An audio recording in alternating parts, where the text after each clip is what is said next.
like during that time, really kind of learning what my values were, because I'd never sat down to think about those and getting clear. Now I'm like, well, I hope that I hit New York Times bestseller with my next book, whenever that is, but it's not a prerequisite to my happiness or my success. Right. Oh my gosh, what a beautiful, self-awareness moment you had and journey. It sounds like, most people don't ever get that awareness. So amazing. Hey everyone, welcome back to A Sharper Life. I'm your host, Nikki Sharp. And if you are new to the show and this is your first episode that you're listening to, I appreciate you for being here.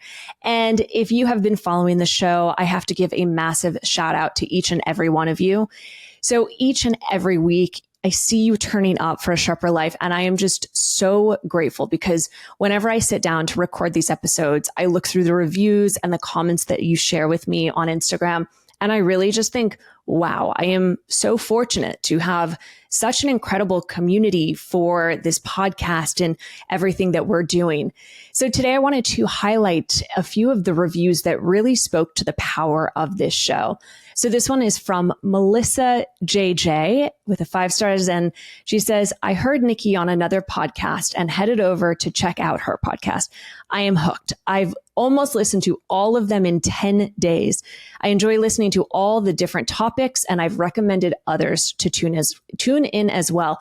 Thank you so much, Melissa, especially as you're sharing the show with other people. Now, this next review definitely made me giggle a little bit. This is from Jennifer JM, and it's titled Sharpshooter. So she says, I found Nikki during COVID on Instagram. She embodies every bit her namesake. She is sharp, witty, engaging, honest, humble, and inspirational. I look forward to connecting with Nikki both through her Instagram and podcast content. She is a touchstone for inspiring, transformational self-help resource. Thank you so much, Jennifer. And if you are listening on Spotify, click the follow button so you don't miss an episode and tap the 5 stars button. And if you listen on iTunes, scroll down past the episodes where it says write a review. And if you message me on Instagram with your review, I will do my best to share it along with my gratitude for an upcoming episode. So with that being said, today I have Angie Wisdom, and much like her last name states, she is dropping wisdom on the show with a wide range of topics. So Angie is a master certified coach, the author of the Non-Negotiable You, and creator of the Morning Mindset Journal. And she's also a well-known speaker and co-owner of a global alternative investment fund. So with over 25 years of business experience, she is passionate about helping people burnt out with their businesses, business owners, and really just everyday people who are looking for more, and really helping them to elevate by honing in on their life. And so today, as I mentioned, she is dropping the wisdom. We are talking about what are the non-negotiables in your life and how do you understand and define them. We are talking about people pleasing, and she gives the best answer I think I've ever heard to understand if you are a people pleaser and how to change it. So definitely listen for that. We also talk about information overload and how to navigate if you are feeling a lack of inspiration and you're actually starting to compare yourself to other people. We are talking about control. How do you get more control in your life? And it's not what you think it's going to be. Welcome, Angie. I am so excited to have you here today. So what I would love to start off with is to ask you a little bit about yourself and the passion behind everything that you do, because from what I can see on social media and even just you showing up here, you are incredibly passionate about everything that you teach. So where did that come from? Yeah, thanks for having me, Nikki. I am super passionate, and I've always had this kind of just inner belief. I don't know necessarily where it came from, but I've always kind of believed that we're capable of accomplishing anything we want. And I truly believe that, so much so that like when I was younger, I tried out for like every sport team, even if I couldn't play it because you just never knew what you were capable of. Love to compete on anything. So I've always had this fascination with, I believe that, but like, how do you actually make that happen? And so that was kind of the mission that I set out on, was if that's true, if we can accomplish anything we want, what's the formula to doing that? And that's been my journey. And then watching people one by one accomplish that and create themselves into that best version that's capable of anything is what kind of drives me every single day. I love it. And I would say we definitely share that same view of not taking no for an answer. And what I mean by that is really setting out to try different things, because we're going to have quote unquote failures in things that we do. And can we take that and learn? And just as you mentioned, like trying different childhood sports or musical instruments. And as a child, we don't really take it upon ourselves to be like, oh, I suck at this, I'm a failure. It's just like, oh, okay, maybe I didn't like that as much. And so there's something that you share often, and I want to dive into it, which is the non-negotiable version of yourself. Now, how can someone understand their non-negotiables, and what's the impact that it has on their own life? Yeah, to kind of give you a little bit of background on that, I was successful. I was doing well in the financial industry, but it dawned on me, through a series of events that all of a sudden I thought I was only showing up with about half of myself. Half of my bandwidth was being given to what other people thought, how they might perceive me, what I should say, what I should do, this lack of authenticity, this over giving and over serving people. And that's what dawned on me, is going, oh my gosh, if I'm performing at this level with only half of my capacity, what happens if I change that and I could show up as 100% of myself? And that kind of formed the non-negotiable you in this space of going, I've got to take care of myself first and know what fills me up. I have to be able to control my mind. I have to be able to trust myself, show up authentically, and take responsibility for what I want. And that's literally the framework of the non-negotiable you. You nail all of those, you become unstoppable. I mean, you literally, that's that formula to accomplish and live the life that you want. Beautiful. And so how does someone go in to find those non-negotiables? And I'd love to hear actually, what are some of your specific ones that you live your day with? Yeah. Number one is you have to have your values. You have to know what fills you up.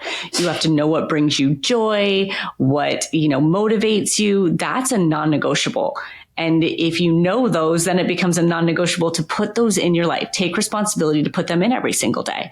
If you value accomplishment, alone time, time in nature, whatever it is, you've got to be non-negotiable about getting those things into your life, because that is what fills you up. It's what brings you to this place of, being great for other people and yourself. So that's definitely a number one non-negotiable for me. Another one is starting my day with myself. I used to people please all the time, and everything was always about everybody else. And I realized that was a really selfish way to go about it. I felt like I was serving everybody, but in theory, I was showing up drained and exhausted. And so we flipped that. And now the first person I connect with is myself, with a morning mindset routine, so that I know exactly what I want in my day. I know exactly what I'm grateful for, my vision, all of that. Again, total non-negotiable for me, that I spend that time with myself every single morning. So those are two of the core ones.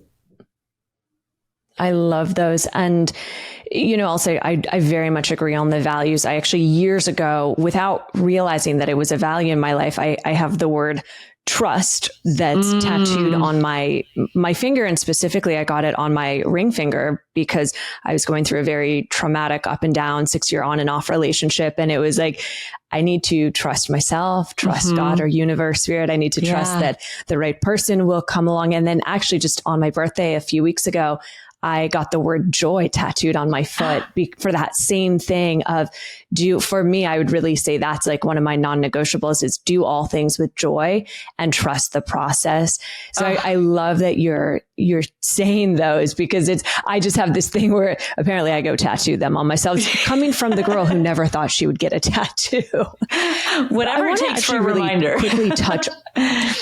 Exactly. And it's funny, actually, I have a heart on my wrist as well, pointing outwards. And that's kind of that reminder for me of do all things with love. And so it's these little reminders that have become so ingrained in the anchors. And so like, I find that if I'm ever doubting myself, I start touching my trust tattoo without even realizing it. And whenever I'm doing calls and I put my hand up and I see the love, I'm like, right, radiate love, fill my cup up first, which is why it's on me. And then, have that overflowing. But I want to get into people pleasing because this is a topic that so many people deal with. And I would say I'm a recovered people pleaser that I didn't even know that I was doing things for other people. So what are some tips that you have for those who are listening to identify people pleasing tendencies and behaviors and the tips on how to kind of cultivate that power back?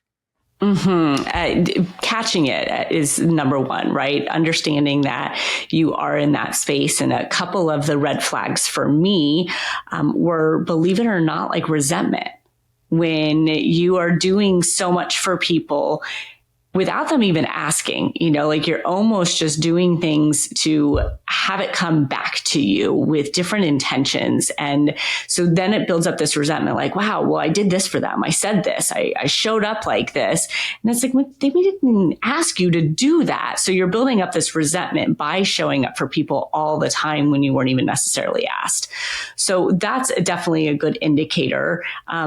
Also, trying to make yourself feel like you are the most important person in someone's life.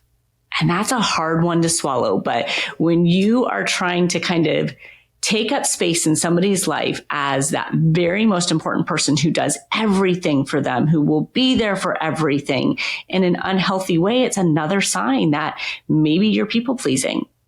And the last one that was a real, telltale for me was, what am I giving myself? Where's my joy?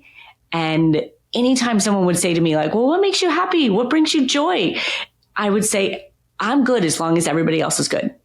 As long as they're happy, I'm happy. And it was like, it took me a while to go, gosh, I cannot kind of hitch my cart to everyone else's happiness. I have to find my own.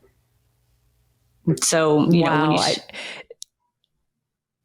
continue. I was just going to say, I feel like, of anyone I've ever talked to about people pleasing tendencies, the way that you just phrased those three are probably the best I've ever heard, just laid out there. Like if you're finding that you're resenting someone else, like that is you're so correct. And I've just not thought of it that way. That is such a sign that you're giving your power away I don't think we go into it wanting to give our power away, but I want to thank you because those were so concise and beautiful, such amazing takeaways for people. And, with that, and you're a master coach and you do all these things, helping people in their business, their life. In your experience, what are some of the biggest challenges that you actually see people facing in today's day and age? I think the top probably 2 or 3 are authenticity, right? Everyone is so consumed with what everyone else will think and what everyone else will say. And it is 100%, impossible to show up as your best self and all that you have to give when you are constantly filtering that through what other people think. I mean, it's a barrier for your authenticity. So I think that's one of the number one things that gets in the way for people. Controlling your mindset is huge. And I think a lot of people talk about it in a light way, but we don't really harness our power when it comes to, you can literally control your thoughts. You are 100% in control of your mind if you choose to be. And being able to do that is a total game changer. So I think those 2 pieces, when people come to me, it's usually, are you worrying about too much what other people think? And then why are you letting your mind control you? Mm. And that really goes back to then just what we were talking about with that people pleasing of like conforming yourself to becoming someone different for everyone else because of a need of acceptance and a fear of rejection. And we actually have very similar views on authenticity. And it's something that I call the two magic pills whenever I'm teaching clients, that authenticity and vulnerability. And so can we actually go a little bit deeper into that of where you really feel that people are not being authentic in their lives? Like, is it with partners? Is it in business? Does it start with yourself? I think that it really comes from a business perspective first, for most of my clients anyways, because people have goals and they have agendas and they want a certain level of success. And you formulate in your mind like, okay, well, who do I have to be? What do I have to do? How do I have to show up in order to get that? And not necessarily from like just the best version of yourself, but how will they like me? What do they want me to wear? What do they want me to say? How can I impress them? So it's almost this agenda driven authenticity. I mean, do you wear a suit because that's what somebody wants you to wear? Do you say a certain thing because that's what's going to make them like you? So I think that's a big place in my area with clients is there's almost this like duality of personalities. I'm myself when I come home and I'm in my relationships with my friends and my family. But when I walk out that door or, go into virtual Zoom now, it's like they put on this whole other personality to show up as somebody else who they think they need to be in order to be successful in business.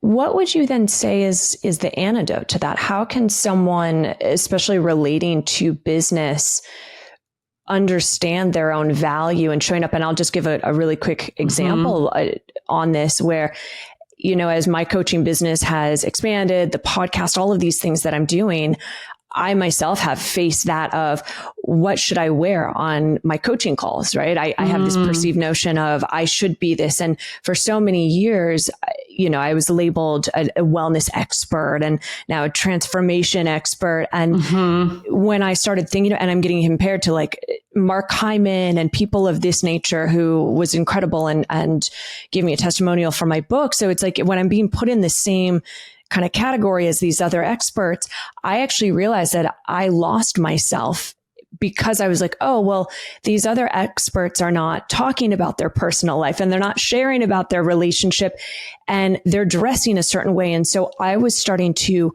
mold myself into what I thought that quote unquote expert bucket looked like. And what I've learned is honestly being me in whatever that means. My clients love it more. And so what would you say are some tips for someone, especially relating to business, on bringing in that authenticity, especially when fear is there, right? Like I can't ask for a raise if I don't act a certain way or if I don't show up. So what would your biggest tips be?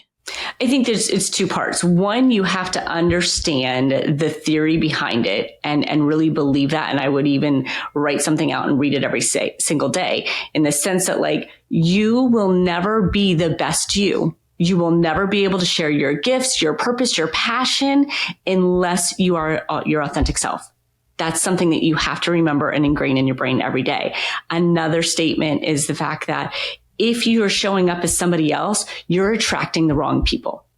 You're attracting the wrong business. You're attracting the wrong friends, the wrong people in your life. Another important thing. But just knowing those doesn't change things. So it's like, what's the action you have to take in order to start to evolve into your authentic self? And it's about spending time with yourself. That tattoo on your left ring finger, trust. If you don't spend time with yourself, you don't know who you are and you can't trust yourself. So literally, I mean, it's one of the foundations of the morning mindset practice that I have created and put in place for my clients is sit down with yourself every morning, understand how you feel, what you want, what you're grateful for. Like all of those pieces are key so that yeah, this is who I am and I trust myself. And if people don't like it, it's okay because there's enough people out there who will. Mic drop right there, Angie. I love it. And I couldn't agree more with that, especially as you're saying that if we're not being our authentic self and putting on these different masks, you're going to be attracting the wrong people into your life. And then it's like, we wonder why we have friends that don't quote unquote get us, or the business is not coming the way that we want. And, you just mentioned the morning mindset, which I think is such a powerful thing. But I also understand that a lot of people have this misconception that the morning routine and mindset needs to be this like hour-long thing. And you really say that it's 10 minutes. So what's your secret sauce here for those listening to help them feel empowered when they wake up? You have to think about your motivation for the day. How do you want your day to go? What do you want from it? And if you want to get what you want, then it's your responsibility to start with yourself and dictate how that's going to go. I always like to use the analogy of like, look, if you went through the Starbucks drive-through, you wouldn't just show up at the window and say, okay, I'll take whatever you want to give me. And when you don't start your day like with you and your morning mindset, that's basically the equivalent of it. You're basically saying, okay, day, whatever you have for me, I'll just go ahead and take it. But the morning mindset, when you realize, no, I want to place my order for the day, that's kind of the motivation to do that. And it is 5 or 10 minutes. It's got 7 core questions that all lead into your authenticity, your responsibility, your intentions that allow you to say, hey, I want a particular day. This is what I'm placing my order for. Now let's go make it happen. I mean, who doesn't want what they want out of their day? Amen. So let's just give an example. Someone who maybe didn't get a great night's sleep. I have a lot of clients and people who follow me who are new moms, right? They're getting woken up a ton of times. They're waking up a little tired, depleted, and I'm sure everyone wants to have a good day. But if if sleep, let's just say for whatever reason you've just not had the best night's sleep and you've woken up on the wrong side of the bed, what can you do in that moment when you wake up to kind of reset your mind and shift to that positivity, saying, okay, although this is where I'm at, this is what I want? I love that you asked that question, because literally the first question in the morning mindset journal is, how do you feel? What are you going to do about it? And so even if you haven't picked up a journal or anything yet, and you wake up and you woke up on the wrong side of the bed, you didn't get enough sleep, it's your job to have some self-awareness and go, okay, what's going on with me? Do I want to continue that for this day, or do I want to do something different? So it's all about empowerment and self-awareness. And I use the example all the time, like, if you don't become self-aware and do something about it, then you're that person that maybe at the end of the day says, that was such a crappy day. Like, it started first thing in the morning. I woke up on the wrong side of the bed and that's what I got. And it doesn't have to be that way. I mean, look, I have 2 kids too, and I've gone through those times of not having enough sleep, but you have to really think about your choices. And I always tell my clients, hold out your hands and put your 2 choices. Do you want to get stuck with this day that you have? It's already been crappy. You're tired. Are you just going to accept that? Or do you want to take these 5 minutes to kind of like recalibrate and get control of your day? It's your choice. I love it. I'm actually going to start doing this. I'm really excited about even that one question, and I can see how truly empowering it is, especially related. Like I tell people, was it a bad day, or are you milking a bad moment? And it kind of goes hand in hand with what you're saying, right? Of like, sure, circumstances might have happened and you just woke up on the wrong side of the bed and it is what it is, or, got in a fight with someone right when you wake up, or, right? There's so many ors. Yeah. And it's like, are you taking that and choosing, right? Because everything actually is a choice. Are you choosing to allow that to go into your day? Or as you said, what are you going to do about it? Which I think is such a powerful question, just to slow down and be like, hey, how am I feeling? What am I going to do about it? And I can see even in my life how powerful that could be. So I actually want to talk really quickly then about problems, because we all have problems. We all have challenges. And you and I both have a belief that in order to effectively and efficiently solve a problem, that you should reverse engineer it. So can you talk about this and give me some simple tips that the listeners could use? Yeah, I mean, I say that from the morning mindset journal, and to kind of give some context around that, it's basically I've looked at what's gotten in the way for people, whether it's lack of authenticity, whether it's not following through or staying consistent or committed. I've looked at all these and I said, okay, if these are the problems that people are having, how do we avoid them from even happening? What could we do ahead of time so that they don't, fall off of their routine, so that they don't show up inauthentically? And that's the way my mind works, is just being able to go, if the problem is this, then what do we need to do beforehand to fix that? And that's basically kind of how the morning mindset journal birthed, was going, okay, well, if we're not authentic with ourselves, then here's affirmations that we can say every single day to build up our authenticity and know who we are. If we don't ever have any accountability and follow through with things, well, then we're going to set our intentions for the day. And then we're also going to ask ourselves, did I follow through? If not, what got in the way?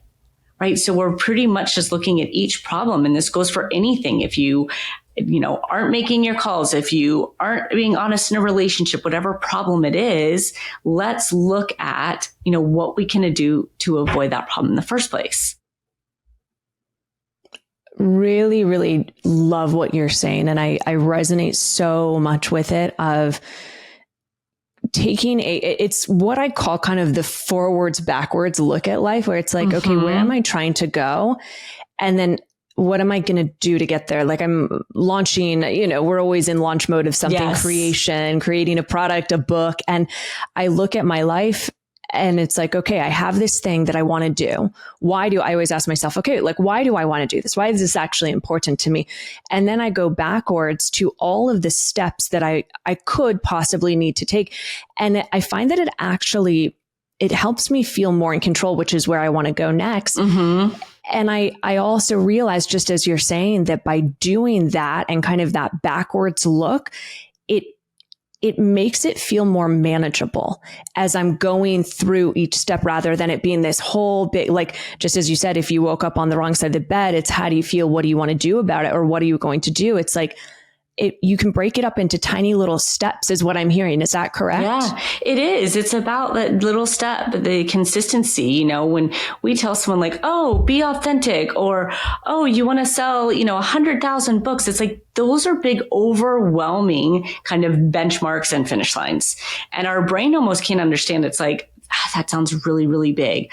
But if we start to go, okay, well, if you want to sell 100,000 books, what time frame do you want to do that in? Well, how many does that break down to a month? How many does that break down to a week? What's one thing you could do? Like, our brain starts to digest these little tiny pieces of knowing. You want to be authentic? Okay, well, write out 5 affirmations every single day, and it allows us to focus on the executable thing right here and now, instead of that grand goal and finish line at the end. Love that. So you've already mentioned it, but on your Instagram, you recently posted a little quote that said, the ultimate control is control over your mind. And I tell clients that the more you try to grasp control in your life, the more elusive it becomes. So can you explain what you mean by this quote, and how someone who maybe is not feeling in control, here you are saying the ultimate control is the control of your mind, how someone can understand that, digest it, and implement it? Yeah, it's a slippery slope. Some people will be like, oh, well, you shouldn't try to control everything. I do not recommend you try to control everything. I recommend you control your controllables. Most people try to control things that are not in their control, an outcome of a situation, somebody else's opinion, somebody else's thoughts, all of these things that they literally have no control over. And that's where, you hear people talking about, oh, I'm such a control freak, I try to control all that. Leave all that to your trust, to your faith, and the things that you can't control. But what can you control?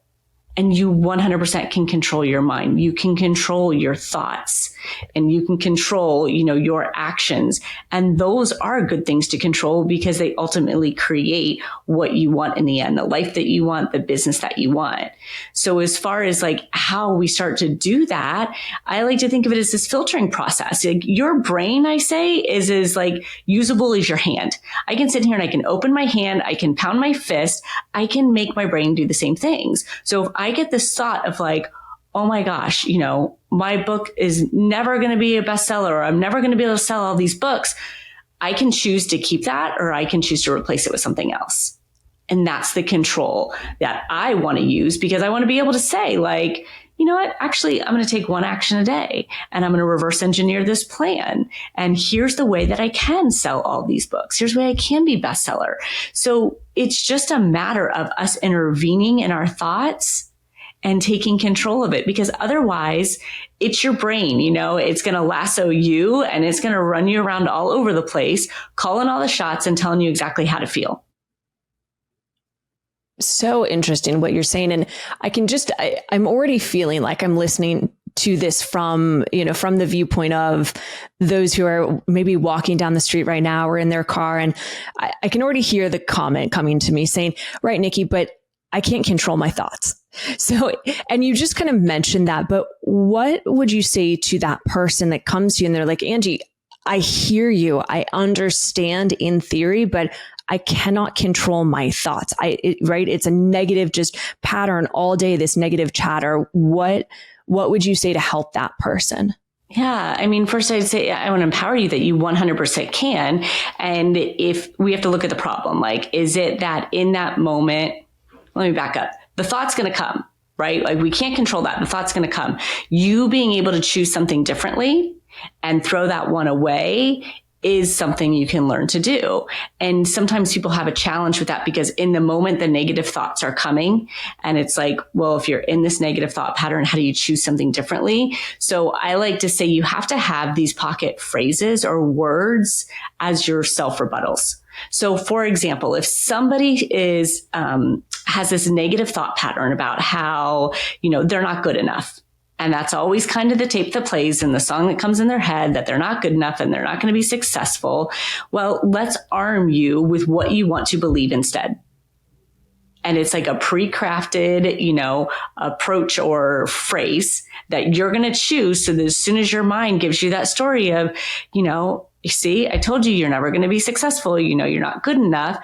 You have that phrase in your hand. And I've even had clients write it down on an index card where you're like, actually, I am enough, and I have done this and this and this, and this is what I'm going to do. But you have to start answering back to those thoughts, or you're right, you won't ever be able to control them.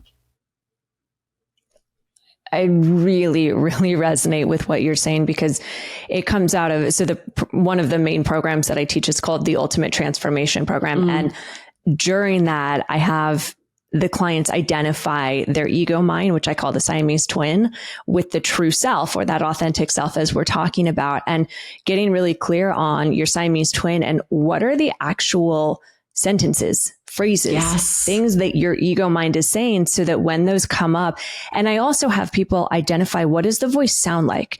Is it really loud and obnoxious and screaming at you, or is it a bit softer, but like one of those just vicious voices, so that then you can become aware of what the voice is, what it's saying to you, and identify that that's actually not you. That's the sabotaging voice. Yes. And then coming back, just as you're saying, and getting clear on what's that rebuttal. So I love that we're sharing the same thing, just in slightly different means, which is, I mean, that's really what we're all doing here, right? We're all teaching kind of similar messages, just helping people understand it in different things. So with that being said, there is a lot of information out there, right? We're inundated with social media. There's a new podcast popping up every few minutes. There seems like there's a new one. Blog posts, this, then we've business, emails, everything is making us download an app to do things. So we literally are getting overloaded with information, and it's so accessible. And I actually find that it becomes analysis paralysis, and it has the impact of people not seeing results that they want. So what are your personal rules to overcome this for you, and then that would help someone else who's listening? I just literally put a video out on this. I think it was yesterday, about information overload. And it's kind of what we were talking about earlier, to this place of authenticity. If you're constantly going, well, this is what someone says I should do, and how I should, act and so on and so forth, it can be too much. And it puts you in a state of confusion and going, I don't know what to do. I can't get into action. So I like to, first of all, make sure that you are screening and filtering, like, who are you taking information in from? Is it just, random people? Is it just the next person online? Like, how are you basing your decision to put them at a place where they get to have an influence in your life? So if you admire, a particular person, the way they built their business, the way they run their life, their relationships, like, okay, well, that's a good filtering. You're like, this much person is very much in line with me, so I can respect their opinion and kind of take that in. But it's too easy to get caught up in, oh my gosh, that person's killing it and that person's crushing it, and taking it in just from a place of desire and wanting what somebody else has. So I'd say that's the number one thing, is you have to really vet, like, why am I considering to allow this information into my space? Is it credible? That makes sense? Totally. And it's, as you're talking, what I'm thinking about is, especially with social media. I mean, and we could even talk about like Netflix and all these different shows that people just binge watch. And it's really, what are you allowing in? And even this is something that I've done during the pandemic, where I was following all these different people, and I realized that they were not bringing me joy because I was comparing myself. And I loved what you just said there of, are we and I'm kind of paraphrasing it, but are we aspiring to be like them because we respect someone? And it's like, oh, maybe, I could do that. Or are you looking at someone and following them because you want what they have? Like Kardashians, so many people want what they have. And it's like, is it inspiring you to be better in your life? Or is it making you feel worse? And it's the same could go for, and I walk clients through this, of cleaning out the closet, because our closets, most women, if you ask them, they're like, oh, I have jeans from 15 years ago, the skinny jeans. Or when I look in my closet, I have nothing to wear. And it's like, if you're going into your closet and it makes you feel bad, well, you're probably going to be making worse decisions throughout the day. And so I always say to people, the first thing that you do is clean out the closet before you even start thinking about, what else am I going to buy? And the same with social media. Go filter out, who are you following and why? And I really, really resonate with that, because I think it is so prevalent to today's day and age, with just, there's so much at our fingertips. And did I kind of sum that up correctly of what you said? 100%. Yeah. And we often aren't just conscious enough to really know, like, why we're even enamored by somebody and why we would be following them. I got clients who are like, look at this person. I'm like, is that the life you want? Do you want to be working this much? Do you want to be managing this size company? Do you want? No. Okay. Well, then why are you letting that information into your space? But it's about wanting what maybe they have or what they perceive to have. And that's dangerous. I always say, the whole comparison thing, it's a lose-lose situation, because you will always find someone who's doing better than you. That's going to make you feel like less. And you will always find someone who's not doing as good as you, and that will make you feel complacent. So I just tend to say, do not compare at all. Be inspired, but do not compare. I love it. Be inspired, but do not compare. And I think that's a quote that we're going to definitely take from the show today. So you've also been working in business for 25 years. You've helped people just make tremendous changes in their life. What are some tips that you have for someone to create more meaningful success in their life or their business?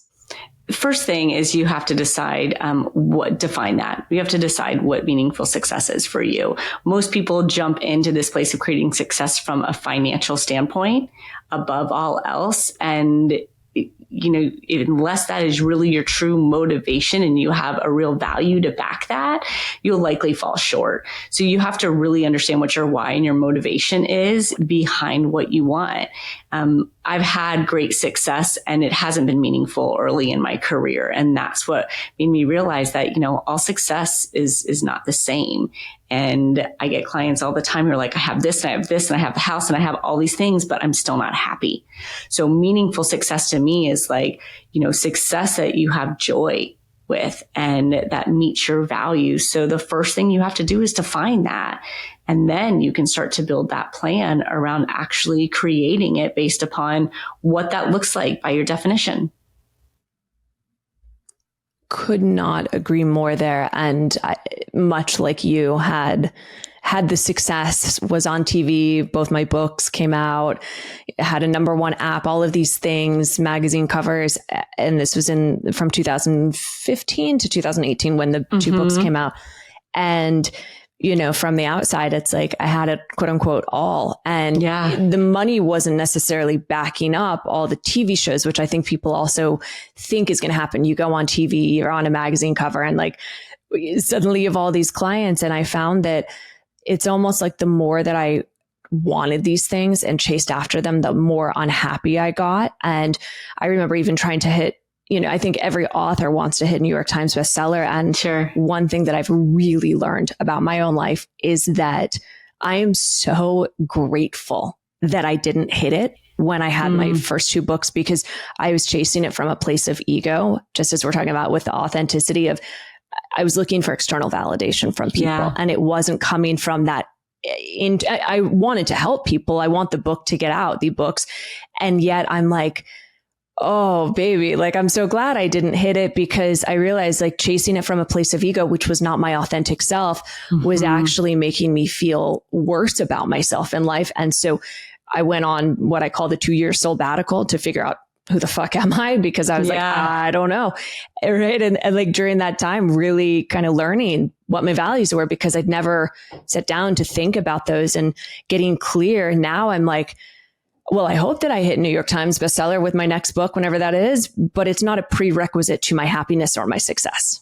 Right. Oh my gosh, what a beautiful, self-awareness moment you had and journey. It sounds like, most people don't ever get that awareness. So amazing. Yeah. I want to switch gears before we end to something radically different here, because you have kind of become a go-to in the media, as we're talking about media and TV shows, for discussing AI. So you're kind of this woman who just like does it all. And I so respect and honor that, because I feel like that's me. I'm like, I can talk about anything, and I'm passionate about anything. But you have gone out and said some really incredible things about AI. And obviously there's some fears people have that AI is taking over. Then you have other sides where people are saying like AI is going to help everything better. You have schools now banning ChatGPT. So can you give us the rundown of your understanding of AI in the world today and where you think it's going? Absolutely. And I would say the first thing is anytime something new comes about like this, it's going to create fears. And the more resistance you have to it, the bigger your fears are going to get. So I like to open things up with this, kind of an open mind and go, okay, well, let's just explore it and see what the possibilities are instead of associating all the negatives to it. 100%, it is going to take some jobs away from people. It already has. But because of the business that I'm in, that you're in, we also know that there's always opportunity, and it gives us the ability to rise up. I look at AI and I go, gosh, this is going to challenge us humans, and we're going to have more possibilities. We're going to have more opportunities if we approach it with an open mind and figure out how we use it for ourselves instead of it using us. Right? It's kind of like the controlling of the mind. So I think there's a lot to be done with it. I've already seen so much of it with my clients and them utilizing it for good, making things more efficient, helping them, articulate things better. And I don't think there's anything wrong with that, especially if you're learning from it. My big thing with AI is that you can't let it just simply replace your brain. You have to let it show you, and you have to learn from it, because if you don't use it, you will lose it as far as your own intelligence. Amen to that, Angie. Totally amen. And I couldn't agree more on the one, not letting it control us. Like we control it, just like we were talking about the mind. And my husband recently, as I mentioned, my birthday was a few weeks ago, and he came and he's like, okay, I have a birthday present. It's a really weird one. I'm like, okay. And he told me that he started writing the Nikki's rules of technology etiquette, because I'm a very big fan of having some etiquette when it comes to technology out in the world. And living in Miami, people listen in like on planes, they listen to things without headphones. And so he told me that he went into ChatGPT and he started creating these prompts. And then he's like, all right, now write it in Nikki Sharp's tone of voice, which is amazing. And so we have like 7 chapters of it. And exactly as you're saying, I'm taking this and then I'm going to Nickify it, right? I'm going to put my real tone and intention and energy behind it. But I love that he went and did that because it took away so much of the time and effort. And it's allowing me to do something that, might just be in my mind and then I don't have quote unquote time for. So are there any specific hacks, AI hacks or tools or programs that you've been using in your own life or business? Mostly just in the chat GPT. There's resume filters that you can use on there or builders that have been great. A lot of my real estate clients, listing presentations and property descriptions, but I love it most for clients who are stuck on something and you don't know how to get started. It is a great starting point. Just like you said, you put that in there, it gave you 7 chapters and now at least you have something to work from. I literally have had clients go, look, you don't know where to start your email. You don't know where to start your social content. Just ask. At least you get this one bit and then it's going to get your wheels turning. So I think it's been, instrumental in getting people into action, which is huge. And I love, I've got to bring up this piece too, is like you have embraced it. And like you said, you'll Nickify it, but you have to remove the judgment, right? And there's so many people out there that are judging it right now. Like, oh, are they going to create all their social content with ChatGPT? Are they going to do this? Like judging them for it. And that's only going to create a bigger gap between you and your competitors. So we got to remove the judgment around it as well. 100%. And it makes me think of when like 1999 or so, whenever it was that websites were really like starting to become a thing, but not yet. And, you'd go onto someone's website and we look at it now and god awful, like, so basic functionality. But back then it was like, wow, oh, this person has a website. I don't know if I trust them, because people were so used to calling and making appointments. And like now it's so funny for my hairdresser. I have to call to make appointments and I have to say it drives me nuts. I'm like, can you just put it online? So I feel like as you're saying and what I'm hearing is that AI is going to help us move forward if you're willing to ride the wave with it, just like with websites and all of that. So Angie, this has been absolutely incredible. And I love all the different places that we went and what we talked about. Where can people find you and what would you like them to do when they come and find you? Yeah, my mission is to inspire, to impact lives. So you can find me on angiewisdom.com. Instagram is probably my biggest platform, which is Angie Wisdom Life Coach. And I put out videos every day. I'm literally just trying to impact lives, change people so that the world is a better place, as cliche as it sounds. The Non-Negotiable You just recently released my book. That's available on Amazon, and the Morning Mindset Journal is a companion journal with it.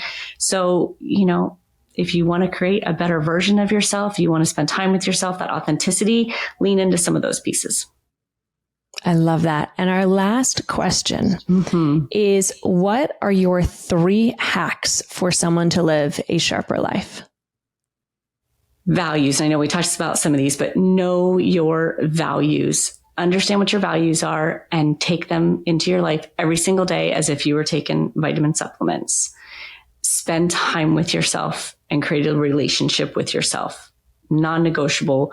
You have to be the most important person in your life. And the last one is, be grateful. Find gratitude in good things, in horrible things, because gratitude is what opens your mind to possibilities, opportunities, and other people's perspectives. Beautiful. You summed those up amazing. And I agree with number 3, gratitude is everything. So for everyone listening, I hope that you enjoyed today's episode with the incredible Angie Wisdom. And if you enjoyed it, please be sure to send it to a friend or save it and subscribe if you haven't, leaving a 5-star review and what you enjoyed. And until next week, here's to a sharper life.